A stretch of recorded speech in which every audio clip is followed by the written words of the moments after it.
আসসালামু আলাইকুম এবং সকলকে এসএলএইচ ইনস্টিটিউটে স্বাগত জানাচ্ছি।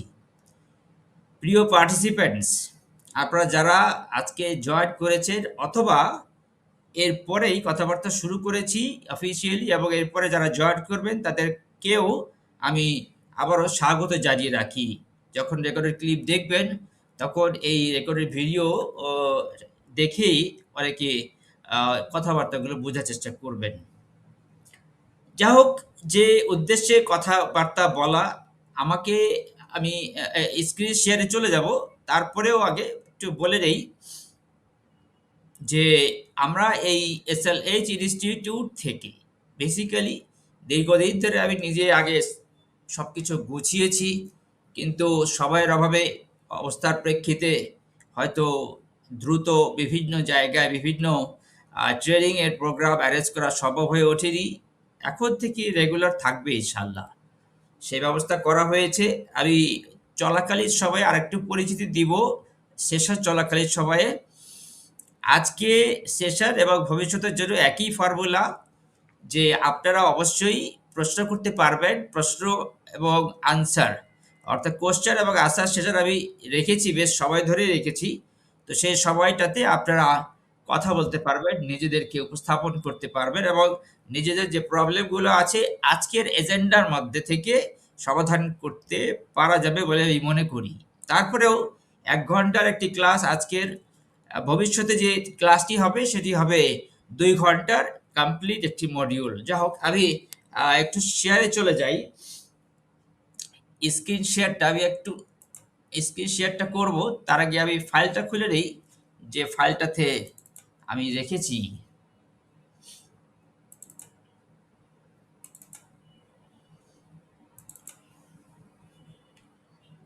ওকে,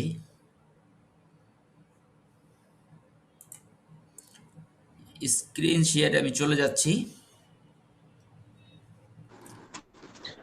স্যার আসসালামু আলাইকুম। স্যার কেমন আছেন? আসসালাম।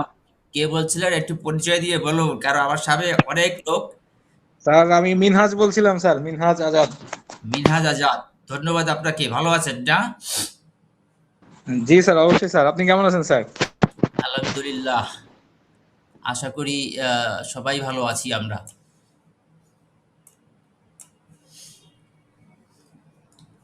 আমার স্ক্রিন কি দেখা যাচ্ছে? না হ্যাঁ মনে জি হয়। স্যার, দেখা যাচ্ছে স্যার। দেখা যাচ্ছে না? জি স্যার।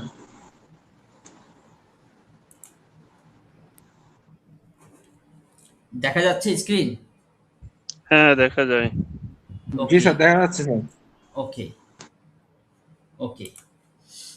ক্লিয়ারলি দেখা যাচ্ছে এখন? বাস্তব অভিজ্ঞতার আলোকে কেস স্টাডি ভিত্তিক শ্রম আইন এবং এইচআর আলোচনা ও প্রশিক্ষণ। দয়া করে যারা শুনতে পাচ্ছেন আমার কথা, আমি কিন্তু স্ক্রিন শেয়ারে আছি, যেখানে হয়তো আপনাদেরকে আমি মেইন আলোচনায় চলে এসেছি ইতিমধ্যেই। সেই জন্য আমি বলছি যে যারা মিউট করার নেই, কাইন্ডলি মিউট করে আমার কথা শুনবেন। কোশ্চেন আছে, সেশন আছে, সেখানে আনমিউট করে এক একজন করে কথা বলবেন। আমি স্ক্রিন শেয়ারটি তখন সরিয়ে দেবো। যেটা বলছিলাম, যে এই যে বাস্তব অভিজ্ঞতার আলোকে কেস স্টাডি ভিত্তিক শ্রম আইন, এইচআর আলোচনা ও প্রশিক্ষণ।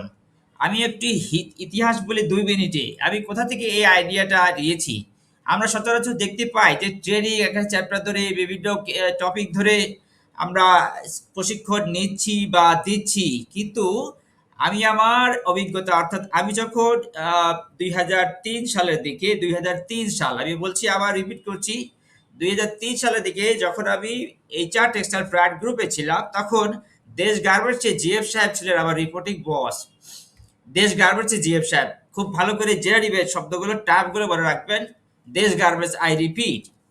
ওই দেশ গার্মেন্টসে আমাকে জিএফ সাহেব উনি আমাকে বললেন, "এই চলো, তোমাকে আজকে নিয়ে যাব।" "কোথায় স্যার, কোথায় নিয়ে যাবেন?" "এমপ্লয়ার্স ফেডারেশনে নিয়ে যাব।" বলছে, "এটা আবার কি জিনিস?" আমি নাম তো শুনেছি। যাও, গেলাম। "কি উদ্দেশ্য স্যার?" "এখানে আগে থেকেই ৪টি ৫টি কেস আমাদেরকে পাঠিয়ে দেওয়া হতো। ওনারা যখন, আমি তখন তো এক্সিকিউটিভ, তো উনি তখন জিএফ পর্যায়ে চলে, তাহলে বুঝতেই পারছেন যে কতগুলো আগের ঘটনাগুলো ঘটে গেছে। তো উনি নিয়ে গেলেন এবং সেখানে প্রায় ২০ থেকে ২৫ জন তাও বেশি হবে একটা রুমে, মাঝে মধ্যে বৃদ্ধিও পেয়েছে অধিক অভিজ্ঞতায় লোকজন অ্যাটেন্ড করতে, senior level, mid level, junior level সব মিলিয়ে ওখানে আলোচনা হতো। কি হতো, এই যে আজকে যেমন একটা এক্সাম্পল দিব, সেখান থেকে আবার সেই দীর্ঘদিনের রাখা যে বই পুস্তক এবং তথ্য উপাত্ত যা আছে সেখান থেকে কিন্তু এই যে আজকের আলোচনা সহ ভবিষ্যতে যে আলোচনাগুলো আমি করব সেটা কিন্তু সংগ্রহ করা আছে, সংগ্রহশালার মতো করে সুন্দর করে আমি রেখে দিয়েছি। তো সেখানে যিনি ছিলেন, যিনি লিড দিচ্ছিলেন অ্যাডভাইজার, উনি হচ্ছেন নর্মালি এমপ্লয়ার্স ফেডারেশনে এই অ্যাডভাইজারকে নিয়োগ দেওয়া হয় এক্স লেবার ডাইরেক্টর, যিনি লেবার ডাইরেক্টর রিটায়ার্ড হয়ে যান তাদেরকে ওখানে অর্থাৎ এমপ্লয়ার্স ফেডারেশনে অ্যাডভাইজার হিসেবে নিয়োগ দেওয়া হয়। বুঝতেই পারছেন আপনারা যে কতটুকু অভিজ্ঞতা না হলে তো সেখানে যাওয়া যায়। তো সেখানে আমি শুরু করলাম এবং প্রথম যেহেতু চা পানির ব্যবস্থাও ছিল, ফিজিক্যাল ছিল, ফিজিক্যালি অ্যাটেন্ড করতে হতো তখন, এবং সেখানে সুন্দর ওই যে একটা আলোচনা প্রেক্ষিতে আমি অ্যাটেন্ড করা শুরু করলাম এবং কোনো একদিন আমার মনে পড়ে, মাসে একবার হতো, কোনো এক মাসে করে একদিন আমার মনে পড়ে অ্যাডভাইজার সাহেব বলছেন, ভাই শোনেন, এটা খুব অ্যাটেন্টিভলি অ্যাটেন্ড করেন, কারণ এই মিটিংয়ে অ্যাটেন্ড করার প্রেক্ষিতেই এখান থেকে শিখে গিয়েই লক্ষ লক্ষ টাকায় অর্থাৎ লাখ টাকা ভেতরে, তখন তো লাখ টাকা ভেতরে অনেক ছিল, লাখ টাকা ভেতরে কিন্তু চাকরি হয়েছে এবং জীবনকে সমৃদ্ধ করেছে, এরকম বহু উদাহরণ আমাদের সামনে আছে। আমি তখন ভাবলাম, আমি তখন এক্সিকিউটিভ, চিন্তা করুন যে লাখ টাকা, ও বাবা অত অনেক টাকা। তখন আমি খুব আগ্রহ আবার জাগলো যে আসলেই কি তাই? হ্যাঁ, participate, please listen to me. আমি আবারও বলছি, দিনে দিনে যখন মাসে মাসে আমি যখন ওই কেসগুলো স্টাডি করতাম এবং ওই চ্যাপ্টারগুলো, লেবার ল চ্যাপ্টারগুলো পড়তাম, তখন তো আপনারা জানেন যে লেবার ল 2006 আসেনি, তখন কিন্তু বিভিন্ন অ্যাক্টগুলো আলাদা আলাদা ছিল। যা হোক, সেগুলো সবগুলো মিলেই তো 2006। এই একটা লেবার ল কিন্তু পড়তেই বুঝতেই আমাদের কিন্তু অবস্থা খারাপ হচ্ছে। তাহলে বুঝতে পারছি তখন আমাদের কি কষ্ট হতো যে বিভিন্ন ল গুলো এক একটা বই আলাদা আলাদা করে ছিল। তো যা হোক, আমি গল্প করে সময় নষ্ট করবো না, ওই জায়গায় চলে যাব।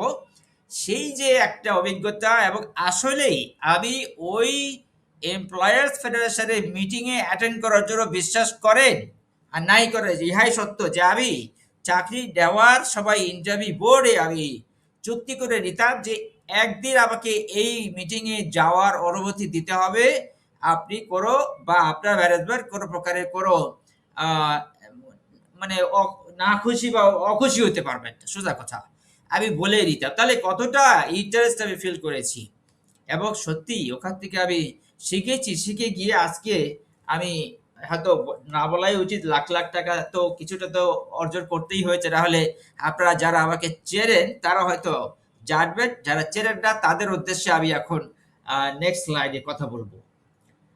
এই ভদ্রলোককে চেনেন আপনারা, আমাকে অর্থাৎ চেনেন, আমি বিভিন্ন জায়গায় কাজ করেছি, আপনারা জানেন, যেটি বললাম একটু আগে, প্র্যাট গ্রুপ, বিকেবিতে ছিলাম হেড অফ কমপ্লায়েন্স অ্যাডমিন, এবং সেখানে আমি পুরো কমপ্লায়েন্স সেলকে কিভাবে ঢেলে সাজাতে হয়, কিভাবে পুরো মনিটরিং সিস্টেম কিভাবে এস্টাবলিশ করতে হয়, সেগুলো কিন্তু আমার দ্বারা ডিফাইন করা হয়েছে। তখনকার কথা বলছি 2006-এর দিকে, 8-এর দিকে বোধহয়। ইপিক গ্রুপে কাজ করেছি, আপনারা জানেন, ফকির অ্যাপারেলস, স্কোয়ার গ্রুপ এবং অ্যাপটেক গ্রুপে কাজ করার অভিজ্ঞতা রয়েছে। এবং আমি নতুন একটি কোম্পানিতে এখন আমি জিএমএইচআর অ্যাডমিন কমপ্লায়েন্স হিসেবে জয়েন করতে যাচ্ছি খুব রিসেন্টলি। আপনি জানেন আপনারা যে আমার কাজ হচ্ছে যে ম্যান পাওয়ারকে ট্রান্সফর্ম করা। আমি বলছি যে ট্রান্সফর্মিং ওয়ার্কফোর্স পারফরমেন্স, অর্থাৎ যে ওয়ার্কফোর্স যারা রয়েছে তাদের পারফরমেন্সকে আমি এগিয়ে নেওয়া, কমপ্লায়েন্স এক্সেলেন্স, তারপরে ইএসজি লিডারশিপের যে কাজগুলো, সাস্টেইনেবল বিজনেস গ্রোথের দিকে যে কাজগুলো করি, আমরা চেষ্টা করি সবসময় বিজনেস গ্রোথের দিকে চিন্তা করতে। আমরা শুধু এইচআর এর কথা বলি না, আমরা এখন কথা বলছি বিজনেস গ্রোথ, এবং এই বিজনেস কে এগিয়ে নেওয়ার জন্য এইচআর কিভাবে সাহায্য করতে পারে, এইচআর কিভাবে স্ট্র্যাটেজিক বিজনেস পার্টনার হতে পারে, সেই কথাবার্তাগুলো আমরা কিন্তু বলার চেষ্টা করি। এবং আমি চেষ্টা করছি যে আমার দ্বারা যারা এই ইন্ডাস্ট্রি আরো উপকৃত হয় এবং আরো এগিয়ে যায়, সেই সকল কার্যাবলীগুলো এগিয়ে নিতে।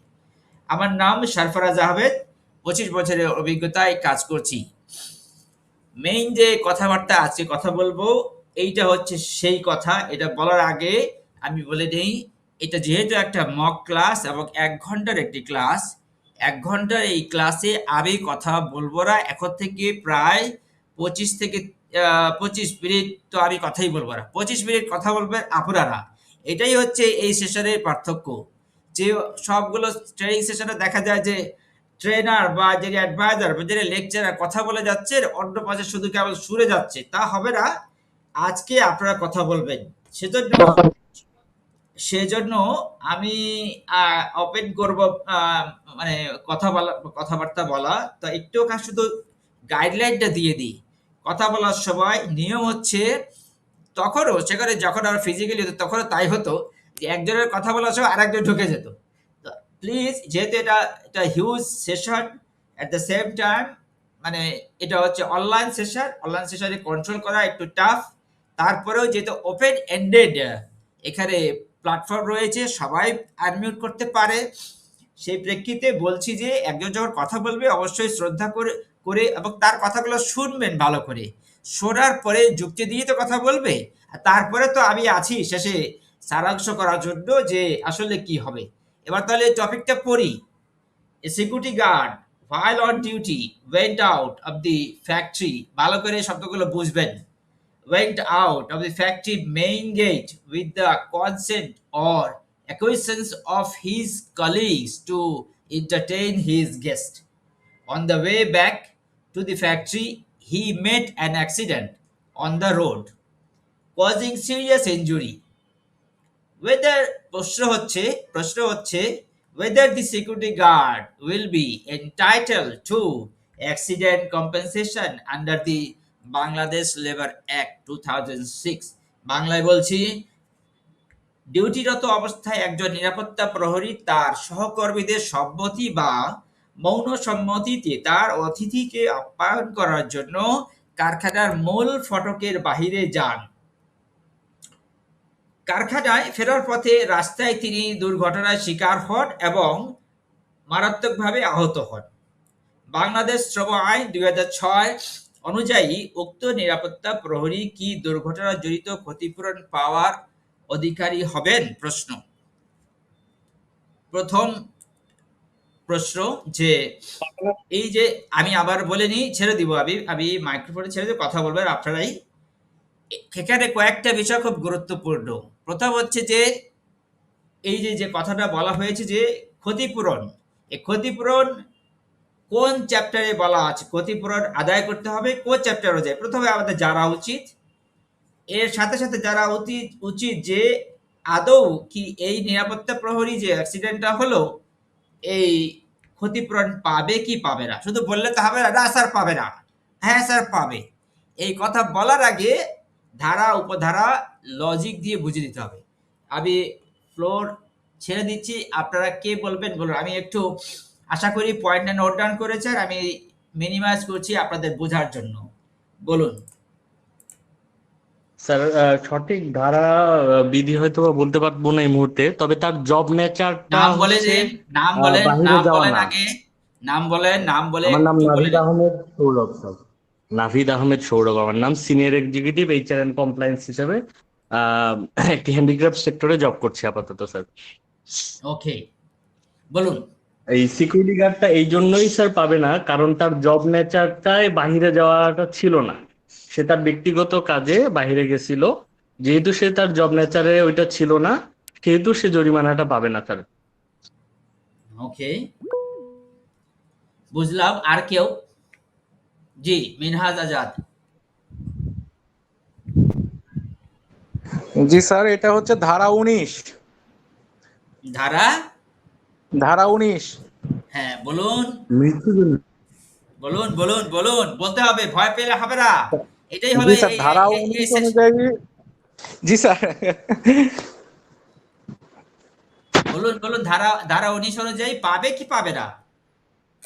স্যার, এটা তো স্যার মানে উনি বাইরে ছিল, এই অনুযায়ী উনি পাবে না স্যার। কারণ ধারা ১৯-এ যেটা স্যার উল্লেখ থাকে স্যার, যতটুকু পড়েছি জেনেছি স্যার, যদি স্যার মানে দুর্ঘটনাকালীন যেটা স্যার মানে ওয়ান স্পট, যেটা ফ্যাক্টরির ভিতরে হতে হবে স্যার, কর্মকালীন অবস্থায় দুর্ঘটনা যেটাকে বলে স্যার।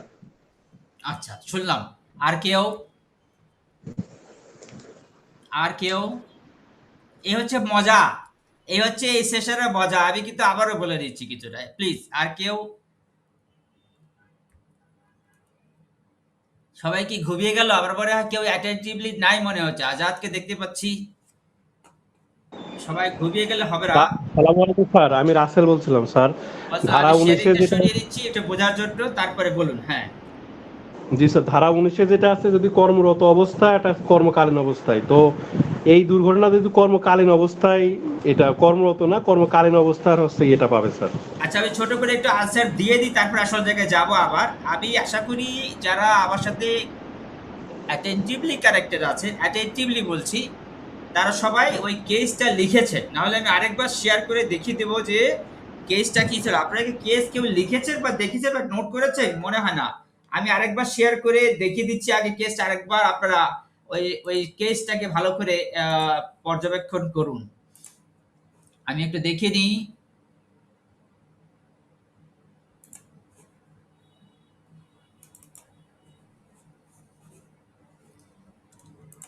ভালো করে কেসটাকে একটু পর্যবেক্ষণ করুন। দেখা যাচ্ছে কি? শেয়ারটা দেখা যাচ্ছে স্ক্রিন? জি স্যার, আহত হয়, মারা যায়নি। মৃত্যুজনিত ক্ষতিপূরণ আবার পাবে পড়েন, কিভাবে? বা ইংলিশ না পড়লেও বাংলাটা আরেকবার পড়েন। আমি আবার বলছি, পয়েন্টগুলো নোট করেন। ডিউটিরত অবস্থায়, আবার বলছি, ডিউটিরত অবস্থায় একজন নিরাপত্তা প্রহরী তার সহকর্মীদের সম্মতি বা মৌন সম্মতিতে, সম্মতি বলতে তো বোঝায় লিখিত হতে হয়, তাই না? তা তো সহজ, কিন্তু এখানে মৌন হ্যাঁ হু কবে আছে যাও আচ্ছা এরকম করে বলে না কিছু, ঠিক এটাকে মৌন সম্মতি বলা হচ্ছে। মৌন সম্মতিতে তার অতিথিকে আপ্যায়ন করার জন্য কারখানার মূল ফটকের বাইরে যান। কারখানায় ফেরার পথে রাস্তায় তিনি দুর্ঘটনার শিকার হন এবং মারাত্মকভাবে আহত হন। মারা যায় নাই তো? বাংলাদেশ শ্রম আইন 2006 অনুযায়ী উক্ত নিরাপত্তা প্রহরী কি দুর্ঘটনা জড়িত ক্ষতিপূরণ পাওয়ার অধিকারী হবেন? সবাই কি নোট পাবে না করেছেন স্যার। পয়েন্টগুলো? স্যার আজাদ বলছি স্যার, উনি পাবে না স্যার এটা। আচ্ছা, পাবে আসসালামু না আলাইকুম। মুখস্থ বললে তো হবে না, ধারা উপধারায় যেতে হবে, আমরা যাব, আমরা আলোচনা। আচ্ছা, পয়েন্ট গুলোকে নোট করেছেন? আমি একটু সবার চেহারা দেখতে চাই, দুই একজনের, যাতে করে আমার বুঝতে সুবিধা হবে যে অ্যাপিয়ারেন্স থেকে আপনাদের যে যে যে বোঝার সক্ষমতা আমার সেটা হবে। সেজন্য আমি শেয়ারটা সরিয়ে দিচ্ছি। পয়েন্টগুলো আরেকবার বলে দিচ্ছি, একটু নোট করে নেবেন। ডিউটিরত অবস্থায় একজন নিরাপত্তা প্রহরী তার সহকর্মীদের সম্মতি বা বড় সম্মতিতে তার অতিথিকে আপ্যায়ন করার জন্য কারখানার মূল ফটকের বাইরে যান। কারখানায় ফেরার পথে রাস্তায় তিনি দুর্ঘটনার শিকার হন এবং মারাত্মকভাবে আহত হন। আবার বলছি, আহত হন। বাংলাদেশ শ্রম আইন 2006 অনুযায়ী উক্ত নিরাপত্তা প্রহরী কি দুর্ঘটনা জড়িত ক্ষতিপূরণ পাওয়ার অধিকারী হবেন? এখানে প্রথম প্রশ্ন আমি বলেছিলাম দুর্ঘটনা জনিত ক্ষতিপূরণ। তাহলে দুর্ঘটনা জনিত ক্ষতিপূরণ কোন অধ্যায়ে বলা হয়েছে এটি নোট করেন। দুর্ঘটনা জনিত ক্ষতিপূরণ লেবার ল এর কোন অধ্যায়ে বলা হয়েছে? স্যার আমি একটু বলবো। হ্যাঁ বলবেন, আগে নোট করে নেন আমার প্রশ্ন, আপনাকে ফ্লোতে। তারপরে প্রশ্ন হচ্ছে যে এই যে ক্ষতিপূরণ যদি পাবে কি পাবে না সেটা বলা, হ্যাঁ বা না। যদি হ্যাঁ হয় তাহলে কিভাবে পাবে, কোন ধারায় এবং উপধারায় বলা হয়েছে, 3, এবং পেলে কতটুকু পাবে। এই হচ্ছে মোট 4টা প্রশ্নের উত্তর আমরা বের করব। ক্লিয়ার? এবার কে বলছিলেন বলুন। আসসালামু আমি আলাইকুম স্যার, শেয়ার সরিয়ে আমি দিচ্ছি। আতিয়ার রহমান। আমি শেয়ারটা সরিয়ে দিচ্ছি আমাদের স্ক্রিনটা বোঝার সুবিধার্থে। জি বলুন। স্যার আমি আতিয়ার রহমান বলছিলাম স্যার। আতিয়ার বলুন। জি স্যার। স্যার প্রথমত তো স্যার এখানে হলো ধারা 19-এর বিষয়টা এখানে আসবে না, কারণ যেহেতু মারাত্মক ধরনের ক্ষতি হয়েছে, তাই এই কেসটা স্যার টোটাল দ্বাদশ অধ্যায় অনুযায়ী, অধ্যায় নম্বর 12 অনুযায়ী, হ্যাঁ হ্যাঁ হ্যাঁ, হ্যাঁ 12 অনুযায়ী, বাট চতুর্থ তফসিলে আমাদের ঠিক আছে, আমাদের যে ক্লোজ গুলো আছে, চতুর্থ তফসিল 150-এর 8 অনুযায়ী যে যারা অন্তর্ভুক্ত হবে, এখানে নিরাপত্তা পাহারাদার টহলকারী কাজে নিযুক্ত ব্যক্তি আছেন। যেহেতু ঠিক আছে সিকিউরিটি ঠিক আছে, উনি ওনার ব্যক্তিগত কাজে বাইরে গেছে, বাট যদি উনি কোম্পানির কর্মরত অবস্থায় থাকতেন সেক্ষেত্রে সুবিধাটা পাইতেন। আর যেহেতু উনি নিজস্ব কাজে গেছে, সেই ক্ষেত্রে ঠিক আছে স্যার, উনি ঠিক আছে সুবিধার আওতাভুক্ত হবে না।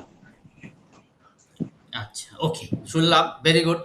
আমরা যেহেতু স্যার আমি সিদ্ধান্ত কিছু নিব বলতে একদম। চাচ্ছিলাম স্যার। মিনহাজ, আপনি বলেছেন, শুনেছি, আরেকবারে আসবো আপনার দিকে। আগে একটু অন্যদেরকে শুনে দেই, সুযোগ দেই প্লিজ।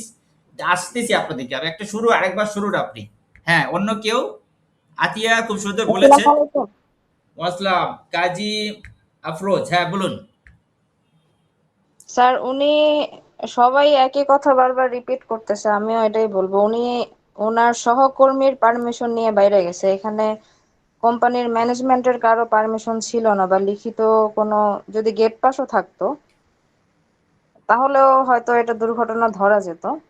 উনি যেহেতু ব্যক্তিগত কাজে বাইরে গেছে এবং ফেরার সময় অ্যাক্সিডেন্টটা হয়েছে, উনি দুর্ঘটনাজনিত ক্ষতিপূরণের কোনো সুবিধা পাবে না। তবে যদি ওনার ইনজুরিটা 3 দিনের বেশি হয়ে যায়, তবে লেবার অফিসে চিঠি পাঠাতে হবে ওনার ইনজুরির জন্য। জাস্ট চিঠি পাঠানো হবে স্যার। শুনলাম, শুনলাম। ওকে, আর কেউ অ্যাড করবেন? আর কেউ? মিনহাজ বলুন, কি বলতে চাচ্ছেন শুনি। মিনহাজ। হ্যাঁ স্যার, আসলে স্যার উনি কোনো মানে হচ্ছে দুর্ঘটনাজনিত ক্ষতিপূরণ আপনি উল্লেখ করছেন স্যার। মানে হচ্ছে মৃত্যুজনিত ক্ষতিপূরণ যেটা ধারা 19-এ আছে। কারণ উনি তো মারাই যান নাই, তাহলে স্যার মৃত্যুজনিত ক্ষতিপূরণ উনি পাবেই বা কেন? উনি হচ্ছে বায়ার ভিজিট আসতেছে, বায়ারকে রিসিভ করার জন্য মৌন সম্মতিক্রমে, মানে হচ্ছে অর্থাৎ আমার জিএম স্যার তাকে অনুমতি দিয়েছে, তার রিসিভ করার জন্য উনি গেছেন, এই জন্য উনি অ্যাক্সিডেন্ট করছেন। সেক্ষেত্রে তাকে আমরা মেডিকেলে ট্রান্সফার করতে পারি এবং মেডিকেল জনিত সুবিধা আচ্ছা, দিতে পারি, কিন্তু উনি শুনলাম আপনার কথা, দুর্ঘটনার কোনো শুনলাম ক্ষতিপূরণ পাবে না স্যার। আপনার কথা, আমি শুনলাম, ধন্যবাদ। আপনি একটু কনসেন্ট্রেট করুন কেস স্টাডিতে। কেসে বলা হয়েছে বায়ার রিসিভ করার জন্য নয়, মূল ফটকের বাইরে গেছে তার অতিথিকে আপ্যায়ন করার জন্য।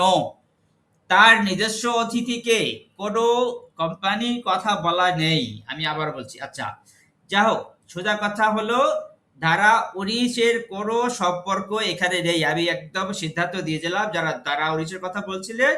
এখানে কথা হচ্ছে যে এটি সম্পূর্ণরূপে দ্বাদশ অধ্যায়ের দিকে যাবে। দ্বাদশ অধ্যায় যদি আপনারা লেবার ল পড়েন, আমি আবার বলি, এখানে আমরা সবাই যারা এইচআরে কর্মব্যস্ত মানুষ, তারা লেবার লয়ের 1 থেকে 10 পর্যন্তই বেশি বেশি পড়াশোনা করি। এর মধ্যেই মেইন হচ্ছে চ্যাপ্টার 2, 3, যেখানে মেইন কার্যাবলীগুলো পরিচালিত হয়। কিন্তু বছরে হোক, 2 বছরে, 5 বছরে, 3 বছরে, বা যখনই হোক, যে কোনো পরিস্থিতিতে হোক, এই অবস্থার সৃষ্টি হতে পারে। এরকম ঘটনা কি 2-1 জনের সাথে আপনাদের হয়নি যে হ্যাঁ এরকম বাইরে গেছে, কোনো গেট পাস নাই, কোনো লিখিত অনুমতি নাই, কোম্পানির কাজে যায় নাই, কিন্তু দুর্ঘটনা কবলিত হয়েছে? এরকম কি হয়েছে না? 2-1 জি জনের স্যার, কি অনেক সময় হয়। অভিজ্ঞতা আছে এরকম? জি জি স্যার, জি স্যার। ওকে, ভেরি গুড। সেজন্য আমরা এখন দেখব সামারি অবস্থায় যে কি অবস্থায় আমরা এই আহ, এই সিদ্ধান্তটি হয়। আমি আবারও বলে নিচ্ছি, তাহলে আমরা কি আজকে দেখলাম, যে একটা আবারও একটু সারাংশ বলি এই কেসের। যে আমরা কি দেখলাম, যে একটা সিকিউরিটি গার্ড, তাই তো? এই সিকিউরিটি গার্ড অন্য একজন সহকর্মীকে, অর্থাৎ সিকিউরিটি পোস্ট মনে করে যে ছিল একটা পোস্ট যেখানে একাধিক সিকিউরিটি থাকে, আমরা জানি। সেখানে কি হয়েছে, মৌন সম্মতি, মানে মুখে মুখে হ্যাঁ বা না, লিখিত রায় কিছুই নাই, কোনো কিছুই না, এবং অফিসিয়ালি জায়গায় মূল ফটকের বাইরে, অর্থাৎ গেটের বাইরে চলে গেছে, তার সাথে গেছে। যাওয়ার পরে কি হয়েছে, তার নিজস্ব অতিথিকে আপ্যায়ন করার জন্য, তাই না? তার নিজস্ব অতিথিকে আপ্যায়ন করার জন্য সে গেছে। ফেরার পথে, অন দ্য ওয়ে ব্যাক বলা হয়েছে, তাই না? ফেরার পথে কি হলো, সে দুর্ঘটনা কবলিত হয়েছে, এবং মারাত্মকভাবে দুর্ঘটনা কবলিত হয়েছে। ঠিক আছে?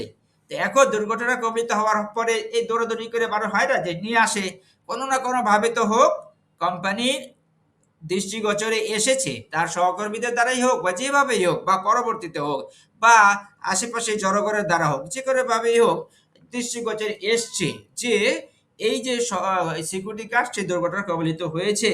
এখন প্রশ্ন হচ্ছে যে আমাদের কাছে, এইচআর এর কাছে প্রশ্ন হচ্ছে, কোম্পানি ম্যানেজমেন্টের কাছে প্রশ্ন হচ্ছে, এই সিকিউরিটি গার্ড যেহেতু মারাত্মকভাবে দুর্ঘটনা কবলিত হয়েছে, আহত হয়েছে, পরিষ্কার বলা আছে কেসে আহত হয়েছে, তাহলে ও কি ক্ষতিপূরণ, কিসের ক্ষতিপূরণ? দুর্ঘটনাজনিত ক্ষতিপূরণ পাবে কি পাবে না? দুর্ঘটনাজনিত ক্ষতিপূরণ বাংলাদেশ শ্রম আইন দ্বাদশ অধ্যায়, বাংলাদেশ শ্রম আইন দ্বাদশ অধ্যায় ধারা 150 খুব ক্লিয়ারলি বলে দেয়া আছে। ধারা 150, এই 150-এ বলা হচ্ছে যে, আমি একটু বইটা নিয়ে আমি পড়বো আপনাদের সুবিধার্থে, যাতে করে আপনারা ভালো করে বইগুলো যদি সামনে থাকে একটু পড়ার চেষ্টা করবে, যেহেতু সময় স্বল্পতা আছে। আমি হয়তো পুরোটা নাও পড়তে পারি এবং তার সারাংশ করে আপনাদেরকে বলে দিব, যে কারণে আপনাদেরও সুবিধা হবে। ধারা 150 সেখানে পরিষ্কার বলছে, চাকরি চলাকালে রিপিট করছি, উহা হইতে উদ্ভূত দুর্ঘটনার ফলে যদি কোনো শ্রমিক শরীরে জখম প্রাপ্ত হন, তাহা হইলে মালিক তাহাকে এই অধ্যায়ের বিধান অনুযায়ী ক্ষতিপূরণ দিতে বাধ্য থাকিবেন। শুধুমাত্র এই দ্বাদশ অধ্যায়েই যে কতগুলো ধারা উপধারা রয়েছে, এটি বুঝতে হলে আমাকে অন্তত একটানা 2 দিন কমপক্ষে 8 দুগুণে 16 ঘন্টা আমাকে একটানা কথা বলতে হবে, তাহলে হয়তো পয়েন্ট টু পয়েন্ট আপনাদেরকে বোঝানো সম্ভব।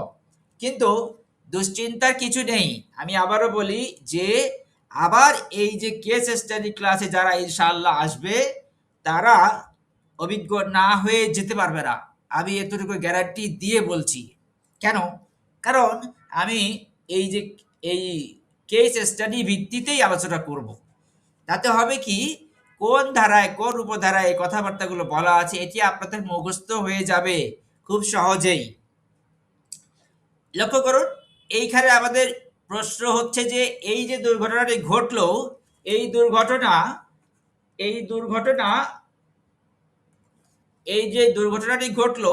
দুর্ঘটনার ফলে যে আহত হয়েছে সেই প্রেক্ষিতে ক্ষতিপূরণ পাবে কিনা। তাহলে আমাদের প্রথম জানার বিষয় ছিল যে ক্ষতিপূরণমূলক কোনো কথাবার্তা শ্রম আইনে বলা হয়েছে কিনা। হ্যাঁ, বলা হয়েছে। কোথায় বলা হয়েছে? শ্রম আইনের দ্বাদশ অধ্যায়, অর্থাৎ অধ্যায় 12-তে পরিষ্কার বলা আছে, এবং 150-এ এটি ধারা 150-এ এটি সুন্দর করে উল্লেখ করে দেওয়া আছে, পাবে। কিন্তু 150-এর 2 খুব জরুরি, কিন্তু ওখানে 150-এর 2 অনেকগুলো উপধারা বলা আছে, আমি সব উপধারা পড়তে পারছি না সময়ের জন্য। কিন্তু ওই সকল অবস্থার প্রেক্ষিতে কোন সকল যদি ওই পিপিই যদি না পড়ে, সোজা কথা, অর্থাৎ তাকে কাজের জন্য নিরাপত্তামূলক যে সকল ব্যবস্থা করে দেওয়া আছে কোম্পানির তরফ থেকে, সেগুলোর কোনোটা না মেনে চলার কারণে যে দুর্ঘটনা হয়ে যায়, ধরে সেফটি বেল্ট না পরে 20 তলার উপর দিয়ে সে পেইন্টিং করছে এবং সেটাতে পরে মারা গেল বা আহত হলো, 2 হাত নষ্ট হয়ে গেল, 2 পা কেটে ফেলতে হলো। এটা প্রতিটা কেন বলছি 2 হাত 2 পা বা মাথা বা যাই হোক, আঙ্গুল 5টা আঙ্গুল কেটে ফেললো, এগুলো প্রত্যেকটার ইম্পর্টেন্ট টপিক আছে। কারণ এটা কোন অংশের জন্য কতটুকু ক্ষতিপূরণ পাবে, কোন অংশের দুর্ঘটনার ফলে চাকরি চলাকালে, কথাবার্তা বলেছি কিন্তু চাকরি চলাকালে কোন অংশের জন্য ক্ষতিপূরণের জন্য কতটুকু টাকা পাবে, এটি তফসিলে বলে দেয়া আছে আমাদের। এই তফসিলটা আমাদের তফসিলগুলো আমি শুধু একটি তফসিল নয়, আমি তফসিলগুলো বলবো যে সেগুলো স্টাডি করতে হবে। আমরা যাচ্ছি সেখানে, পরিষ্কার বলে দিব। তাহলে ওই 150-এর 2 অনুযায়ী সে কোনো প্রকারের ক্ষতিপূরণ পাবে না যদি সে মদ্যপান অবস্থায় থাকে, যদি সে পিপিই বা সেফটিমূলক যে ব্যবস্থা দেওয়া হয়েছে সেটি যদি না করে, না মেনে চলে, কাজ করে, তাহলে কিন্তু সে ক্ষতিপূরণ পাবে না। এখানে আরো অনেকগুলো উপধারা বলে দেওয়া আছে, সেগুলো সুন্দর করে আমাদের পড়ে নিতে হবে। এছাড়া আর একটা খুব জরুরি কথাগুলো, ওই যেগুলো বললাম কত অংশের জন্য কতটুকু, সেটা তৃতীয় তফসিলে বলে দেওয়া আছে। এখন আমরা আমাদের আজকে যে টপিক এজেন্ডা, সেই এজেন্ডাটা একটু বলি। 15 মিনিট সময় আছে আমাদের হাতে, 15 মিনিটের মধ্যে আমরা চেষ্টা করব শেষ করার, এবং সেই অনুযায়ী তাহলে আমাদের এজেন্ডা অনুযায়ী আমরা কি দেখতে পাচ্ছি যে দ্বাদশ অধ্যায়ের অধীনে যে ক্ষতিপূরণমূলক কথা বলা আছে, দেওয়ার কথা, সেটি দিতে হবে। এক, দ্বিতীয় যে কথাটি বলা হচ্ছে যে আদৌ কি এই লোকটা বা এই যে আহত হলো যে ব্যক্তিটা, সেই ব্যক্তিটা কি শ্রমিক কিনা, এই দ্বাদশ অধ্যায়ের অধীন পরিষ্কারভাবে চতুর্থ তফসিলে বলে দেওয়া আছে কোন লোকগুলো এই দ্বাদশ অধ্যায়ের অধীন ক্ষতিপূরণমূলক সুবিধা বা জরিমানা যাই বলি পাবে কি পাবে না। সেই মোতাবেক দ্বাদশ অধ্যায়ের চতুর্থ তফসিলের ৩১ নম্বর সিরিয়াল, চতুর্থ তফসিলের ৩১ নম্বর সিরিয়াল লক্ষ্য করে আপনারা বই থাকলে দেখেন, খুলে যে এখনই দেখতে পারেন যে ওইখানে পাহারাদার বা প্রহরী বা সিকিউরিটি গার্ডের কথা উল্লেখ করে দেওয়া আছে। তার মানে এই সিকিউরিটি গার্ড পাবে, সিকিউরিটি গার্ড পাবে, অর্থাৎ এই শব্দটা আমি উঠিয়ে নিই, উজ্জ্ব করে নিলাম। আমি বলছি সিকিউরিটি গার্ড শ্রমিক হিসাবে এই ক্ষতিপূরণমূলক সুবিধা এই অধ্যায়ের অধীন পাবে। কিন্তু প্রশ্ন হচ্ছে যে ঘটনাটি ঘটেছে যে সিকিউরিটি গার্ডের মাধ্যমে, এই সিকিউরিটি গার্ড কি পাবে? না, এই সিকিউরিটি গার্ড পাবে না, কোনো সুবিধা পাবে না। কারণ হচ্ছে এই সিকিউরিটি গার্ড কোনো লিখিত অনুমতি ছাড়া মৌন সম্মতিতে, অর্থাৎ মুখে মুখে গাড়ে তুই দাঁড়া দেখে থাক আমি আইতেছি, এরকম কথা বলে যায় না সিকিউরিটি গার্ড। তো এই সিকিউরিটি গার্ড ঠিক তাই করেছে যে কোনো লিখিত কোনো কিছুই নাই, লিখিত অনুমতি নাই, বাইরে ঘটনা ঘটিয়েছে কারখানা ফটকের অনেক বাইরে রাস্তায়, যেহেতু কোনো কোম্পানির কাজে যায় নাই, আবার বলছি কোনো কোম্পানির কাজে যায় নাই, বিধায় এই সিকিউরিটি গার্ড আহত হওয়ার প্রেক্ষিতে তার যদি এখানে উল্লেখ রায় কেসে যদি তার একটা পাও চলে যায়, দুটো পাও চলে যায়, সে যদি পার্মানেন্ট ডিসেবল হয়, পার্মানেন্ট ডিসেবিলিটি বললাম আর একটি টার্ম, একটি শব্দ, এটি ধারা ১৫০-এ ২-এ এবং তার পরবর্তী যে সকল ধারাগুলো রয়েছে সেখানে পরিষ্কারভাবে উল্লেখ করা আছে যে পার্মানেন্ট ডিসেবিলিটি যদি হয়ে যায় অথবা মৃত্যু হয়ে যায় তাহলে সে কতটুকু টাকা পাবে কি পাবে সবগুলো এই ধারা উপধারাগুলোতে সুন্দর করে বলে দেওয়া আছে। আপনাদেরকে এই তাহলে সিদ্ধান্ত দিয়ে দেই আগে, তাহলে কি হলো ঘটনাটি, যে যেহেতু সিকিউরিটি গার্ডের মতো একটি খুব গুরুত্বপূর্ণ পদ, এবং আমরা এটিও জানলাম যে সিকিউরিটি গার্ড সিকিউরিটি হিসাবে চতুর্থ তফসিলের সিরিয়াল নাম্বার ৩১ অনুযায়ী পাওয়ার অধিকারী, কিন্তু যেহেতু এটি কোম্পানির ভিতরে কোনো ঘটনা ঘটেনি, কোম্পানির কাজ চলাকালীন সময়ের জন্য কোনো ঘটনা ঘটেনি, দুর্ঘটনা, এটি ঘটেছে তার ব্যক্তিগত এবং কোম্পানির অনেক বাহিরে, এটি কোম্পানির বাইরে হলেও মেনে নিতাম যদি কোম্পানির কাজে যেত, সেটিও হয়নি, নিজস্ব কারণে তার নিজস্ব অতিথিকে আপ্যায়নের জন্য গেছে বিধায় এই দুর্ঘটনার জন্য এই সিকিউরিটি গার্ড কোনো ক্ষতিপূরণ পাবে না। সিদ্ধান্ত কি পেয়েছেন আপনারা? যদি দুই একজন রিপ্লাই করেন। জি স্যার, অবশ্যই স্যার। হ্যাঁ পেয়েছি স্যার আমার একটা কোশ্চেন ছিল স্যার। হ্যাঁ, ব্যাখ্যাটা, হ্যাঁ, এবার কোশ্চেন আমাকে নিতেই হবে, বলুন। স্যার ওই যে আমার যদি ব্যক্তিগত কারণে যদি কোনো উদ্বোধন কর্মকর্তার বা মানে যদি আমি অনুমতি নিয়ে যাই, গেট পাস নিয়ে যাই, সেক্ষেত্রেও তো আমার পার্সোনাল কাজে যদি যাই সেক্ষেত্রেও তো তাহলে আমি ক্ষতিপূরণ পাচ্ছি না স্যার। না, কোনোভাবেই না। কিন্তু যদি আপনি, আবার বলি, কিন্তু যদি আপনি কোম্পানির কাজে আল্লাহ মাফ করুক প্লেন ক্রাশে যদি আহত হন বা নিহত হন তাহলে অবশ্যই পাবেন। বুঝতে পেরেছি? জি স্যার। আমার একটা হ্যাঁ বলুন, নাম বললে সুবিধা হবে। হ্যাঁ, দ্রুত।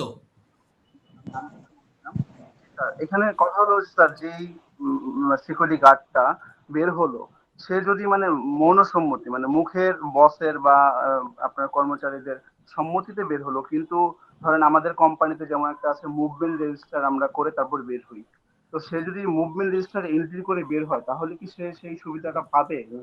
পাবে না, কারণ সে তার নিজস্ব অতিথিকে, পরিষ্কার কেসে বা মামলা, তো মামলা প্রতিটা শব্দ প্রতিটা লেটার স্টেটমেন্ট খুব ইম্পর্টেন্ট। কেসে বা এই যে মামলা বা যে আমরা ঘটনা ঘটে দেখেছি সেখানে পরিষ্কার উল্লেখ আছে তার নিজস্ব অতিথিকে আপ্যায়নের জন্য, এটি পাবে না, কোনোভাবেই পাবে না। বলুন। এক কথায় স্যার তার জব নেচারে ওটা ছিল না তাই সে পাবে না। এক্স্যাক্টলি, তার জব নেচারে নেই, এটি ওখানে নেই বিধায় সে পাবে না। তার জব নেচার, তার কোনো কোম্পানি তার নিজস্ব, আবার নিজস্ব, আপনার নিজস্ব অতিথিকে আপ্যায়নের জন্য কি কোম্পানি জব ডেসক্রিপশনে উল্লেখ থাকবে, কোথাও লিখবে? নিশ্চয়ই না। Message clear? Sir clear sir. Sir আমি আতিয়া বলছি। হ্যাঁ আতিয়ার বলুন, ভবিষ্যতে আমরা কিভাবে পরিচালনা করব। আপনাদের জন্য এটি ছিল একটি মক ক্লাস বা মডেল ক্লাস। আমরা এই মাসেই আমি যদি বলি যে 26 তারিখ এবং 19 তারিখ এবং 31 তারিখ, 19 তারিখে ফার্স্ট মডিউল, যেখানে আজকে যেমন একটা কেস আপনারা কেবল দেখেছেন, এটা বড় কেস ছিল, ছোট বড় মিলিয়ে আমরা 4টা 5টা বা 3টা 4টা এরকম কেস স্টাডি দিয়ে এক একটা মডিউল সাজিয়েছি। ফার্স্ট স্টেজে 5টা মডিউল, আবার বলছি ফার্স্ট স্টেজে 5টা মডিউল, এবং 5টা মডিউলে 5 5 25 ধরেন যে 25টা কেসের মাধ্যমে বিভিন্ন চ্যাপ্টার এই লেবার লয়ে কভার করা হবে ইনশাআল্লাহ। 5টা মডিউল, এটি ফ্রি ক্লাস ছিল, এরপরে ফ্রি ক্লাস থাকছে না, এরপরে পেইড থাকবে, খুবই একেবারে অতি স্বল্প মূল্যে যাকে বলা হচ্ছে। আমি একদম বলেই দিচ্ছি 225 টাকা চার্জ করব আমি পার মডিউলের জন্য। যারা 5টি মডিউল অর্থাৎ সেপারেট 5বার রেজিস্টার করবেন, 5টা মডিউল যারা সম্পন্ন করবে তাদেরকে আমি আমার স্বাক্ষরিত এই এসএলএইচ ইনস্টিটিউট থেকে সার্টিফিকেট, আমরা সার্টিফিকেট প্রদান করব। আবার বলছি, যারা 5টা মডিউলই যারা অ্যাটেন্ড করবেন, যারা শুনবেন, কথাগুলো জানবেন, কেবল এই টাকার দিকে তাকাবেন না। আমি জানি মানুষ তো টাকা দিয়ে জ্ঞান কিনতে চায় না, টাকা দিয়ে আমাদের জ্ঞান কেনার অভ্যাসটা একটু বাড়াতে হবে। কারণ হচ্ছে যে লক্ষ লক্ষ টাকা দিয়ে আমরা বিদেশে যাই, বিদেশে গিয়ে যদি একটা সার্টিফিকেট নিয়ে আসতে পারি, একই সার্টিফিকেট লক্ষ্য করে দেশে পাচ্ছি, কিন্তু না, দেশে থেকে আমি বিদেশে যাচ্ছি। কেন যাচ্ছি? যাতে করে বিদেশের নাম হয়। ঠিক তাই আমি দৃঢ়ভাবে শক্তভাবে বলতে পারি যে আপনারা কেবল টাকা দিয়ে এখানে সার্টিফিকেট কিনবেন না, কেউ কিনতে পারবেন না এখানে। কারণ এখানে আমি পরিশ্রম করে কেস স্টাডি তৈরি করেছি, কেস স্টাডি তৈরি করে আপনাদের জন্য পড়াশোনা করে দেখে শুনে বুঝে তারপরে উপস্থাপন কিভাবে করতে হবে সেগুলো করার চেষ্টা করেছি এবং মডিউলগুলো সাজিয়েছি স্টেজ 1-এ। কেবল স্টেজ 1টা শেষ হয়ে গেলে ইনশাআল্লাহ ভবিষ্যতে সাকসেসফুলি এগিয়ে গেলে আমরা আরো যদি ইন্সপায়ার্ড হই, আমি যদি উৎসাহ বোধ করি, ডেফিনেটলি আরো সুন্দর করে আমরা এই যে ক্লাসগুলো আরো কিভাবে গুছিয়ে অর্গানাইজ নিতে পারি, নিয়ে যেতে পারি সেটা দেখবো। আচ্ছা, এই ইনস্টিটিউটের একটা ওয়েবসাইট আছে, যে ওয়েবসাইটটি এখনই অ্যাটাক হওয়ার কারণে আমরা কালকে পরশুর মধ্যে এটা আবার লাইভে চলে আসবে, এবং আশা করছি যে slhinstitute.com নামে আসবে। এটা ভিন্ন নামে ছিল, আমরা slhinstitute.com নামে যে ওয়েবসাইটটি ছিল সেই একই ওয়েবসাইট এভাবে চলে আসবে। তো সেই সকল কথাবার্তা ছিল, এবং আবারও বলছি যে এই সেশনগুলো যারা অ্যাটেন্ড করবে, আমি আমার ক্লাসের শুরুতে যখন অফিসিয়ালি শুরু করেছি বলেছি যে কোথা থেকে আমি এই ধরনের আইডিয়াটা নিয়ে এসেছি সেটা ব্যাখ্যা দিয়েছি। এবং আমি আবারও বলি, ডেফিনেটলি আপনারা এখান থেকে শিখে তারপরে যাবেন।